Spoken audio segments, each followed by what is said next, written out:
రాజకీయ నాయకుడు అంటే క్వాలిఫికేషన్ ఉండాలి. ఆయన అన్ని విషయాలను ఆయన ట్యాకిల్ చేసి మొత్తానికి ప్రజల్ని చాలా సంతోషంగా చాలా పీస్ఫుల్గా పెట్టుకోవాలి. అంతేగాని సబ్జెక్ట్ తెలియకుండా కేవలం మతం మీద కులం మీద మాట్లాడుకొని పోవడం కాదు. ఒకవేళ అలా ఉన్నవాళ్ళు ఉంటే అలాంటి వాళ్ళని పెట్టుకోండి. అంతేగాని మతం కులం ఇంపార్టెంట్. మనం ఏ కులంలో పుట్టావో ఏ మతం ఇంపార్టెంట్, అది ఇంటి వరకే మనం పెట్టుకోవాలి.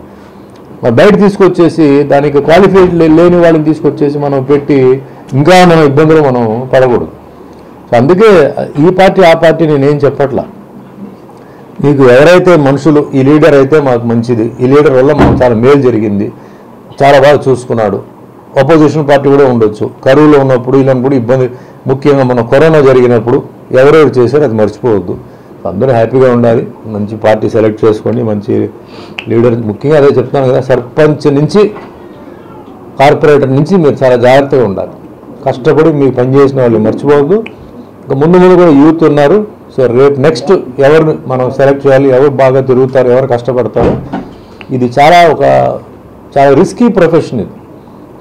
అంటే చాలామంది ఏంటంటే అది పదవి, పవరు, డబ్బు దీన్ని చేస్తున్నారు. బట్ ఇది చాలా రిస్కీ. మిగతా వాళ్ళు భవిష్యత్ అంతా పాలిటిక్స్లో ఉంది, ఎంతోమంది ప్రాణం దీంట్లో ఉంది. కాబట్టి జాగ్రత్తగా సెలెక్ట్ చేసుకొని మీకు ఎవరు ఇష్టం, మీకు ఎవరు నాయకుడు ఇష్టం, మీకు ఏ పార్టీ మీకు ఇష్టం, వాళ్ళ సిద్ధాంతాలు ఇష్టం, మీరు ఓట్ చేసి అందరూ హ్యాపీగా ఉండండి. మా అభిమానులందరికీ బెస్ట్ విషెస్, గుడ్ లక్.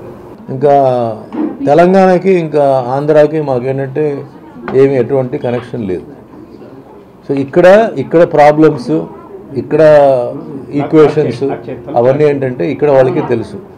తెలంగాణలో ఉంటున్న ప్రాబ్లమ్స్ వేరే, తెలంగాణలో ఉన్న ఈక్వేషన్స్ వేరే.